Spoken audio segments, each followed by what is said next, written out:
We have moves. Test, test, test. Yeah.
Can you hear us? I'm Doug, the reporter. I can hear you.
Good morning, everyone.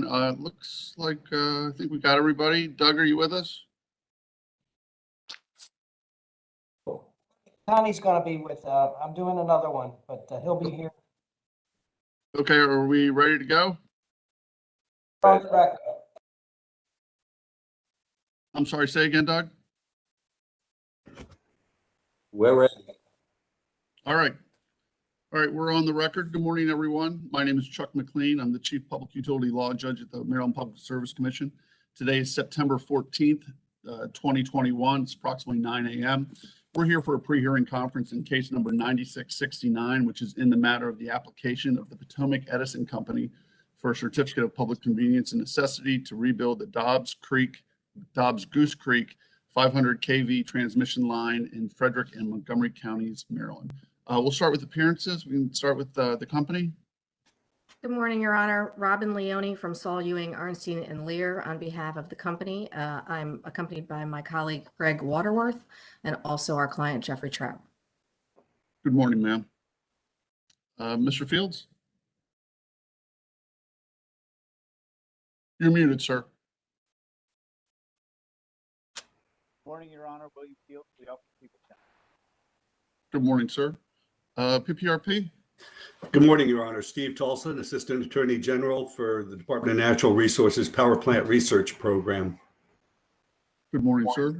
From Montgomery County?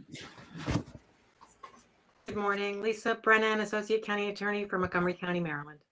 Good morning, ma'am. And for staff? Good morning, Catherine McErlane, on behalf of Staff Council of the Maryland Public Service Commission. Good morning, ma'am. All right, Ms. Leone, first I'd like to thank the company for being so flexible at the last minute. I know I think we were hoping to actually be here down in Baltimore for the hearing this morning. I don't know if it's a good thing or a bad thing. You guys get to stay home if you're home, but I was looking forward to that. But I do appreciate the flexibility in getting the change in as quickly as you did, so we didn't have to move the date. So thank you for that, ma'am. And with that, I'll turn it over to you, ma'am. Yes, Your Honor. As I mentioned via email yesterday, we do want to mark as Potomac Edison Exhibit 1 the certification of compliance with your pre-hearing conference notice and make sure that that gets moved into evidence. Right. We can mark that as Potomac Edison 1. Any objections? Hearing none, it's admitted, and I hope those instructions made sense. If they don't, please just let me know. No, they made sense. Okay. Thank you, Your Honor. All right, sure. In terms of where we are at the moment, I know we do need to create a procedural schedule, and we're at a bit of an impasse at this point.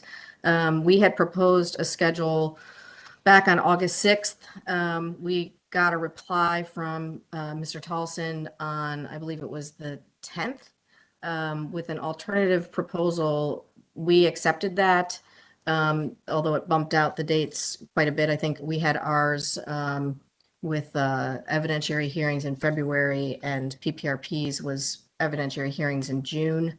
And then we recently heard from Mr. Tolson that he had, I suppose, withdrawn that proposal in light of their contention that they do not believe our application is complete. Our position is that this is a rebuild in place. This is the same line, same voltage. It's necessary, and it is, part of the PJM RTEP process. And I think that we, at this point today, need to come to terms in regard to how we're going to proceed with this. We do need a schedule because we do need to get shovels in the ground probably late next year in order to meet the in-service requirements. All right, Mr. Tolson, how about it? You guys Well- pulled the rug out from under him? I'm kidding.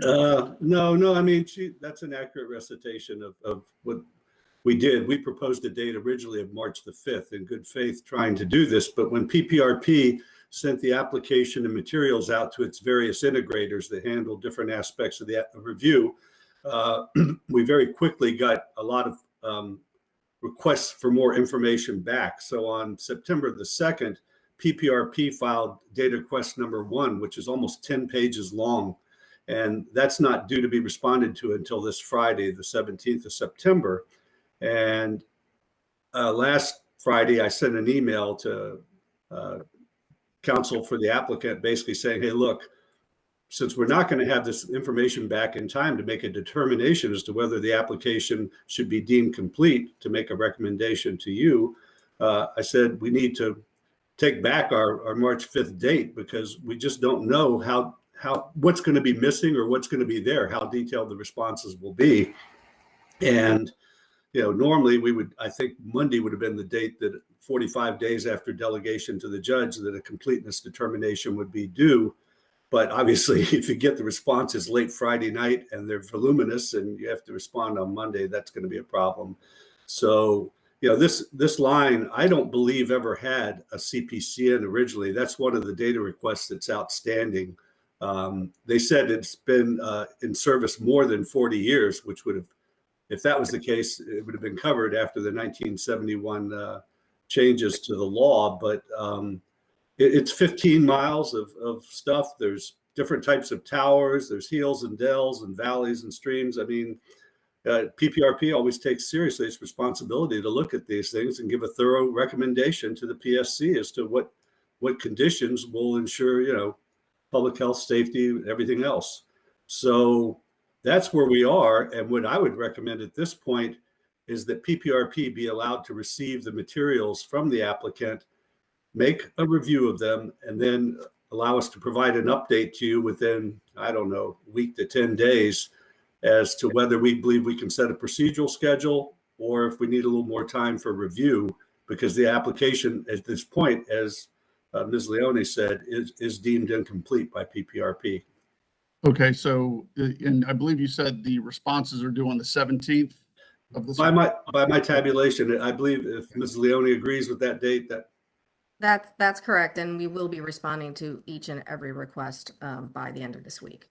so that Also, just wanted to quickly note that in terms of deficiencies, I think we want to push back on that a little bit. This application is almost exactly the same in terms of components as any other CPCN application the company has submitted.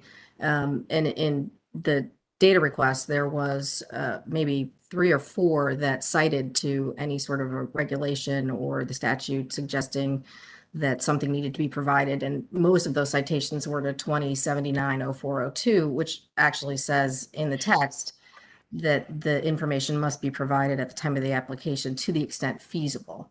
So, our position is that the application is, as complete as it needed to be upon filing. And certainly, we're going ahead and diligently responding to the data request, but we do think that the information that's available now, and that will become more available by the end of the week, it should not stand in the way of us being able to figure out that we can have, an evidentiary hearing, sometime in the next I think it's 9 or 10 months out, if we're looking at June 7th, 2022, which is PPRP's proposal. All right.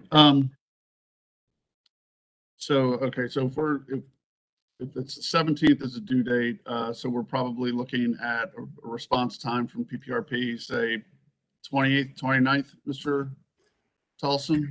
Let me just, I just, 28th is a Tuesday. 29th would be very good. 29th is, okay. All right. I understand and appreciate the company's position, but I'm also hesitant to go forward and create a procedural schedule based on the representations from PPRP at this time. My fear would be we go ahead and set it, and then we're just back here in a couple weeks arguing about a new schedule. So, Mr. Tolson, if you could provide a response to the parties and me as to where we are, and perhaps even provide a new schedule, proposed schedule based on PPRP's findings, that I think that would work. And if we can agree to a schedule, great. If not, we can come back and have another pre-hearing conference part 2. We'll certainly make a good faith effort to do that, Your Honor. Sure. I have no doubt that all parties are working in good faith as it is. All right.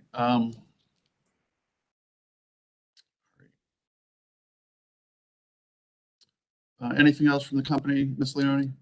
Not from us, Your Honor. I think the only other open item is Montgomery County's petition to intervene. Right. And I did see that was filed last week. Are there any objections to Montgomery County's intervention? No. All right. Everyone's shaking their heads. Welcome to the party, Ms. Brennan. Thank you, Your Honor. Your petition is granted. All right. Anything else we need to hit on today? All right. So we'll look for PPRP's response on the 29th. And hopefully we can set a schedule from there. If not, we'll come back and try and hash one out. All right. Yes, sir. All right. Thank you, everyone, for your time. And hopefully by June, we'll be able to do this in person. Or Thank you, Your Honor. maybe get together and settle this case before we go. Well, whatever works, whatever works. All right. Thank you very much, everyone. Have a great day. Good to see everybody. Take care. Thank you.